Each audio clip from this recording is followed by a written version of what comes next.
गरीब मासूम बहू और जुल्मी सास की कहानी। गांव के किनारे बसा एक छोटा सा परिवार, जहां हर घर की अपनी कहानी थी। उसी गांव में रहती थी कमला, जो अपनी जुल्मी सास के अत्याचार सहने के लिए मजबूर थी। कमला का जीवन गरीबी और संघर्षों से भरा हुआ था, लेकिन उसकी मासूमियत और सहनशीलता ने उसे अलग पहचान दी थी। कमला की शादी। कमला एक गरीब किसान की बेटी थी। उसकी शादी रामू नाम के एक मजदूर से कर दी गई। रामू मेहनती और सरल स्वभाव का था, लेकिन उसकी मां, शांता देवी, स्वभाव से बहुत कठोर और स्वार्थी थी। शांता देवी चाहती थी कि उसकी बहू न सिर्फ घर का सारा काम करे, बल्कि उसके हर आदेश का पालन भी करे। कमला, जो अपनी ससुराल को अपना घर मानने आई थी, ने कभी सपने में भी नहीं सोचा था कि उसका जीवन इतना कठिन होगा। शादी के बाद से ही शांता देवी ने कमला के साथ दुर्व्यवहार करना शुरू कर दिया। पहला दिन ससुराल में। शादी के अगले दिन कमला सुबह जल्दी उठी और सास के पैर छूने गई। शांता देवी ने पैर खींचते हुए कहा, तुम्हें यहाँ आराम करने नहीं, काम करने के लिए लाया गया है। जल्दी उठो और रसोई संभालो। कमला ने बिना कुछ कहे रसोई में काम करना शुरू कर दिया। वह घर के हर कोने को साफ करती, खाना बनाती और पूरे परिवार का ध्यान रखती। लेकिन फिर भी शांता देवी हमेशा उस पर गुस्सा करती और उसे ताने मारती। शांता देवी का अत्याचार। शांता देवी ने कमला को एक दिन भी चैन से नहीं जीने दिया। कभी वह कमला के बनाए खाने में कमी निकालती, तो कभी उसे गरीब होने के ताने मारती।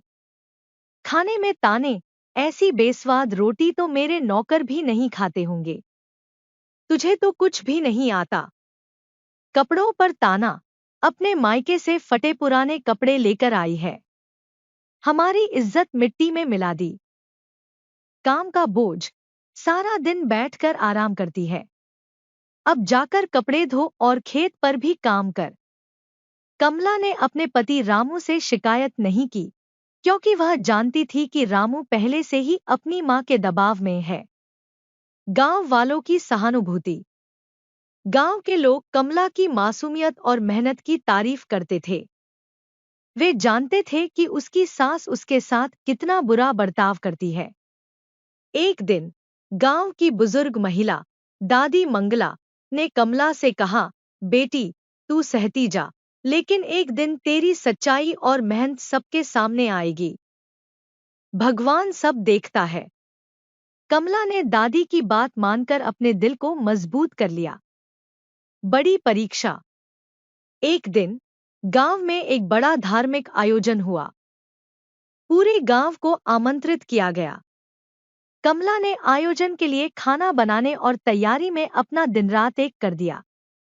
लेकिन जब तारीफ का समय आया, तो शांता देवी ने सब श्रेय खुद ले लिया और कहा, सब कुछ मेरे नेतृत्व में हुआ है। मेरी बहू तो कुछ भी नहीं जानती। कमला चुपचाप यह सब सुनती रही। लेकिन गांव के लोगों ने सच्चाई देखी और उसके धैर्य की प्रशंसा की। रामू की आंखें खुली। कुछ महीनों बाद रामू ने देखा कि उसकी मां कमला के साथ कितना दुर्व्यवहार करती है। एक दिन उसने अपनी मां को डांटते हुए कहा, मां, अगर तुम्हें कमला के साथ ठीक से रहना नहीं आता, तो मैं यह घर छोड़ दूंगा। कमला ने हमारे लिए बहुत कुछ सहा है, और अब मैं इसे और सहन नहीं करूंगा। रामू के इस विरोध ने शांता देवी को झकझोर दिया। अंत में बदलाव। रामू के कड़े शब्दों और गांव के लोगों की बातों ने शांता देवी को सोचने पर मजबूर कर दिया। उसने महसूस किया कि उसकी बहू कमला ने उसके परिवार को संभालने के लिए कितना त्याग किया है। एक दिन शांता देवी ने कमला से माफी मांगी और वादा किया कि वह अब से उसके साथ अच्छा व्यवहार करेगी। कमला, जो दिल की बहुत अच्छी थी, ने अपनी सास को माफ कर दिया। निष्कर्ष।